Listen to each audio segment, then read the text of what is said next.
Picture this. A secret meeting in Geneva, a $200 million offer on the table, and a young tennis player whose life is about to flip upside down. When Roger Federer decided to invest in Alex Eala, nobody saw it coming.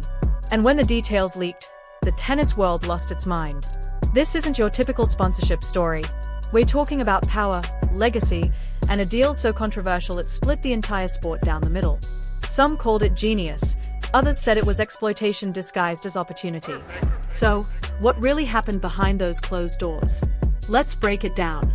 Alex Eala's journey has been anything but easy.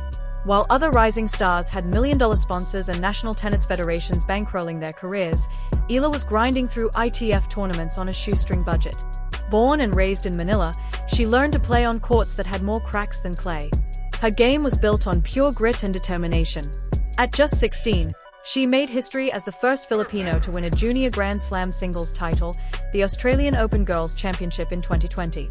You'd think that kind of achievement would open financial floodgates, right? Wrong. Tennis is brutal that way. Win as a junior and you get headlines. But to survive as a pro, you need money, connections, and corporate backing. Eala's parents mortgaged their house to send her to Rafa Nadal's academy in Spain. They sacrificed everything so she could train with elite coaches and compete with the world's best juniors. But even with that foundation, breaking into the WTA top 150 felt impossible. By 2024, Eala was hovering around 150 in the rankings. She was winning matches and gaining experience, but she was also burning through savings. Her team was minimal. A coach, a physiotherapist, and her family coordinating everything from thousands of miles away. Meanwhile, players ranked near her had full support teams, sports psychologists, nutritionists, brand partnerships covering every expense and then some. Eala needed a breakthrough. Not on the court. She was already proving herself there. She needed off-court support, the kind that would let her compete without constantly worrying about affording her next tournament. She needed a partner who understood the struggle, who believed in her potential, and who had the resources to make a real difference. What she didn't know was that someone had been watching her journey for months. Someone who saw past the rankings and recognized something special. Someone who was about to make her an offer that would change everything and ignite the biggest controversy women's tennis had seen in years. Roger Federer had been planning this for a while. Since retiring, he'd been searching for ways to stay connected to tennis beyond charity work and ceremonial appearances. He wanted to build something meaningful, something that would outlast his playing career and create opportunities for the next generation. But he wanted to do it differently. Not through traditional sponsorships or academy programs. He wanted to invest directly in a player, give them everything they needed to succeed, and prove that talent could flourish when properly supported. Eala was the perfect fit. She had the game. She had the work ethic. And she had global appeal that could resonate across Europe, Asia, and the Americas. And crucially, she was hungry. Federer wasn't interested in a player who was already comfortable. He wanted someone who would appreciate the opportunity and maximize it. In early February 2025, Federer's team reached out to Eala's management with a cryptic message. Roger wants to meet. No details, no agenda, just a location and time. Geneva, Switzerland. February 14th, private and confidential. Eala had no idea what to expect, but she was about to walk into a room that would change her life forever. February 14th, 2025. While most of the tennis world was focused on the Middle East swing of the WTA tour, Eala was boarding a plane to Geneva. She'd been instructed to keep the trip quiet. No social media, no mentions to friends or fellow players. Just show up, listen, and keep an open mind. When Eala arrived at the address she'd been given, she wasn't prepared for what she found. It wasn't a hotel conference room or corporate office. It was Federer's private estate overlooking Lake Geneva. Waiting for her were Roger Federer, his longtime agent Tony Godsick, 2 lawyers, and a financial advisor from one of Switzerland's most prestigious wealth management firms. Federer greeted Eala warmly, but the tone quickly shifted. This wasn't casual mentorship talk. This was business, serious business. Federer got straight to the point. He wanted to invest in Eala's career, not sponsor her, invest in her. And he was prepared to commit $200 million over 10 years to do it. Eala sat in stunned silence as Federer laid out the plan. This wasn't just about covering training expenses or travel costs. It was a complete career ecosystem. Federer's team would build a world-class support structure around her. Elite coaches, performance scientists, mental conditioning specialists, marketing professionals, brand strategists. They would handle everything so Eala could focus solely on tennis. But there was more. Federer wanted to create a partnership. He would own 40% of Eala's future earnings, prize money, endorsements, appearance fees, everything. In exchange, he would guarantee her financial security regardless of results. Even if she never won another match, she'd receive a base salary of $2 million per year.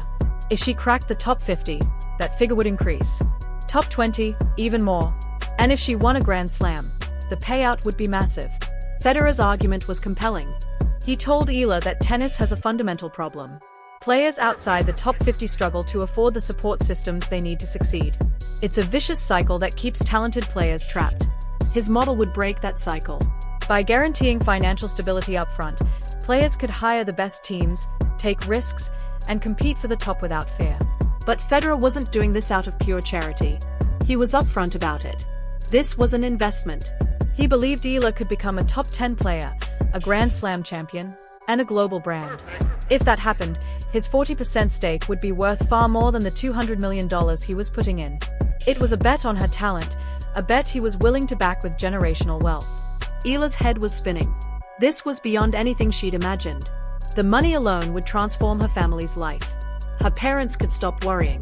She could hire anyone she wanted, train anywhere, compete without stress, and finally focus on becoming the player she knew she could be. But there was a catch. The deal required exclusivity.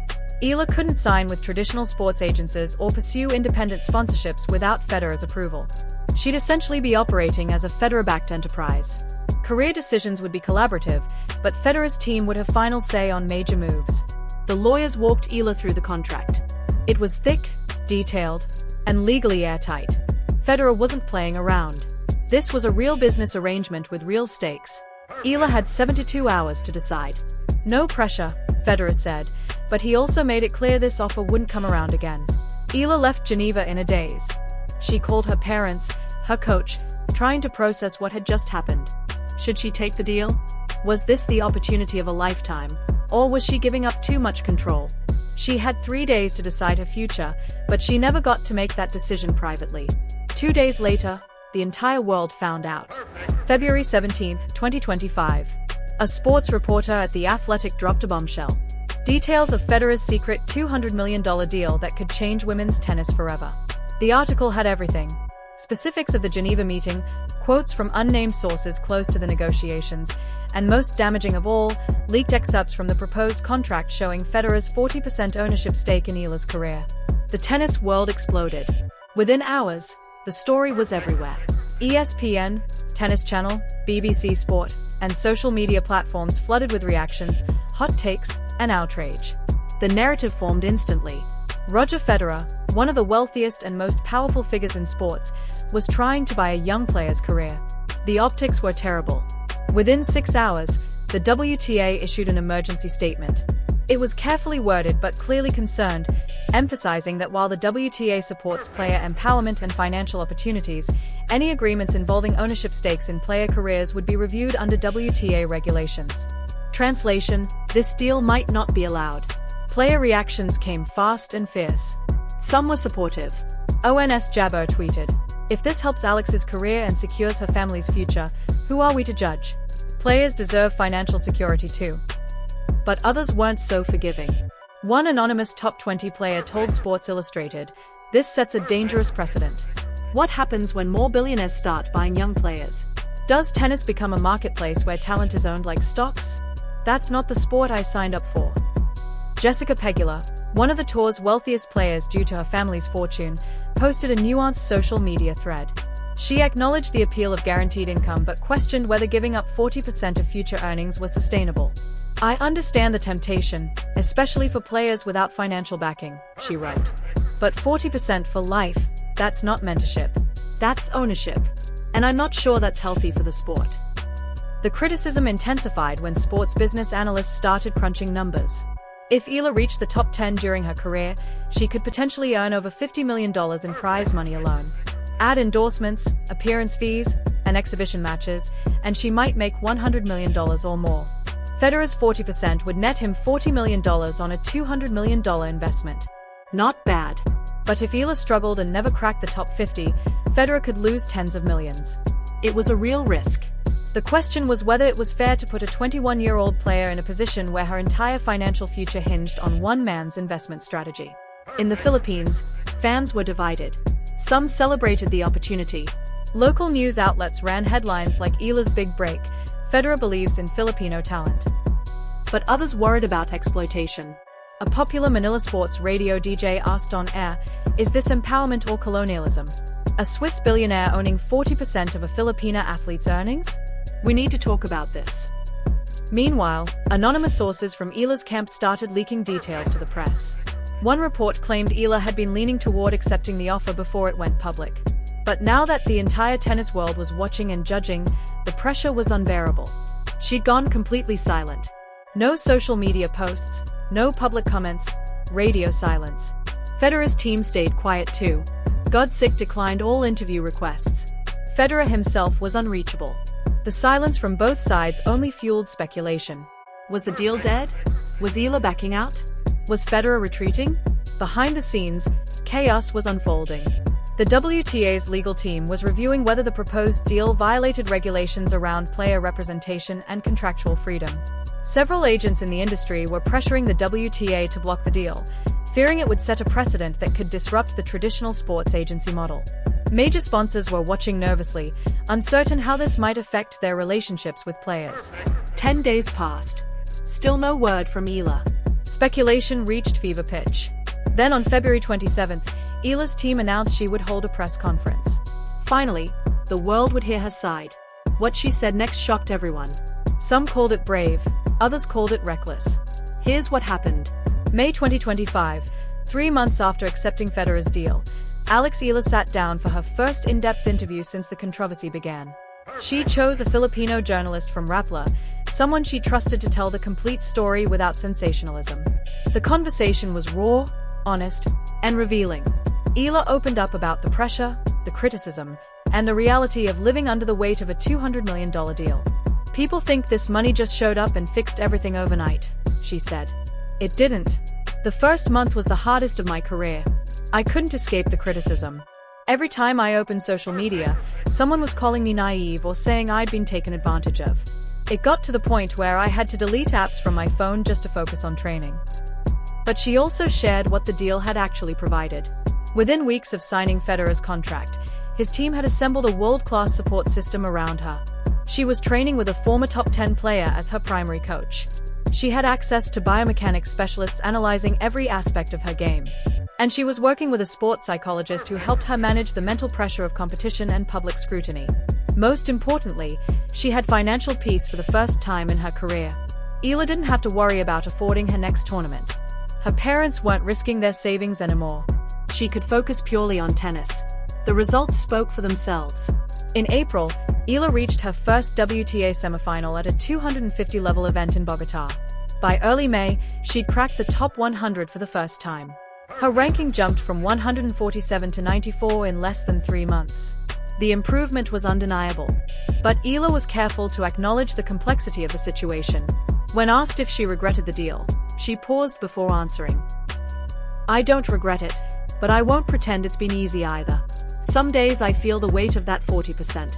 Every time I lose a match, I think about the money Roger's team isn't making. That's a different kind of pressure than most players deal with. But I also have resources most players don't, so it balances out." Eala also addressed critics who claimed she'd been exploited. Her response was direct and sharp. "People who say I was taken advantage of have the luxury of not knowing what it's like to be in my position. I'm not some helpless victim. I read the contract. I understood the terms. I made a choice. Maybe it's not the choice others would make, but I'm not going to apologize for choosing financial security and world-class support." The interview sparked a new round of debate, but this time the tone was different. Watching Eala's results on the court shifted the conversation. It was hard to argue the investment wasn't working. Eala was improving faster than anyone expected, and the support network Federer had built around her was proving its value. In June, Federer gave his first post-deal interview, speaking to a Swiss sports magazine. He reflected on the controversy and defended his approach. "I knew this would be divisive," he said. "But I also knew that if we didn't try something new, talented players like Alex would continue struggling unnecessarily. The traditional sponsorship model doesn't work for everyone." Is this approach perfect? No. But it's working. And if it unlocks Alex's potential, then the criticism was worth it. By mid-2025, the outrage was starting to fade. The tennis world was watching Eala's progress with a mix of curiosity and cautious optimism. Some players who had initially criticized the deal were now privately asking their agents if similar arrangements could be made. Federer's model was controversial, but it was also working. And for Eala, she was focused on one thing: winning. Because the best way to silence critics wasn't with words, it was with results. 3 months later, here's where things stand. The deal is working, but the bigger question remains. Did Federer and Eala just change tennis forever? August 2025. 6 months after signing the contract, Alex Eala is ranked 67th in the world. She's won her first WTA title, a 250 event in Seoul, reached 2 career finals, and earned over $400,000 in prize money. The investment is paying off, but the debate continues. Federer's model has sparked a movement. 3 more players have signed similar deals. 2 with former ATP players and 1 with a private equity firm specializing in sports investments. The WTA has created new guidelines governing these contracts, requiring transparency and player protections, but they haven't banned them outright. Some see this as progress, a new way to fund emerging talent and break down financial barriers that have kept players from non-traditional tennis countries out of the top ranks. For others, it's the beginning of a dangerous trend where athletes become investment assets for the ultra-wealthy. The truth probably lies somewhere in between. Federer's deal with Eala was never just about money. It was about proving that talent needs support and the traditional tennis economy doesn't work for everyone. Whether you agree with his methods or not, the impact is undeniable. For Eala, the journey continues. She's climbed the rankings faster than anyone predicted. But she also faces a level of scrutiny most players her age don't experience. Every match is analyzed not just for how she played, but for what it means for Federer's investment. The 40% ownership clause makes every career decision a collaborative process rather than an autonomous one. Is that a fair trade for financial security and world-class support? Eala thinks so. Her critics aren't sure. But one thing is certain. This deal has changed the conversation around player economics, sponsorship models, and what it means to support the next generation. Federer's legacy was never just about Grand Slam titles. It's about grace, generosity, and using his platform to lift others up. Whether this deal enhances that legacy or complicates it depends on who you ask. But it started a conversation tennis needed to have. As for Eala, she's not thinking about legacy yet. She's thinking about her next match, her next ranking milestone, and proving she's worthy of everything Federer invested in her. The stakes are high. The pressure is intense. But for a girl from Manila who spent her whole life being told she didn't belong, that's nothing new. So, here's what I want to know. Did Eala make the right call? Was this a revolutionary partnership that changed tennis forever or a cautionary tale about athlete exploitation? Drop your thoughts in the comments below. Roger Federer and Alex Eala's $200 million deal didn't just shock the WTA, it forced the entire tennis world to confront uncomfortable truths about money, power, and opportunity. 6 months in, the results are undeniable. Eala is thriving on the court, climbing the rankings faster than ever. But the debate rages on. Did Federer create a blueprint for empowering athletes, or did he set a dangerous precedent? Only time will tell. But one thing's for sure, tennis will never look at player investment the same way again. If this story made you think, hit that subscribe button and let us know. Do you think Federer's deal with Eala is brilliant or an abuse of power? See you in the next one.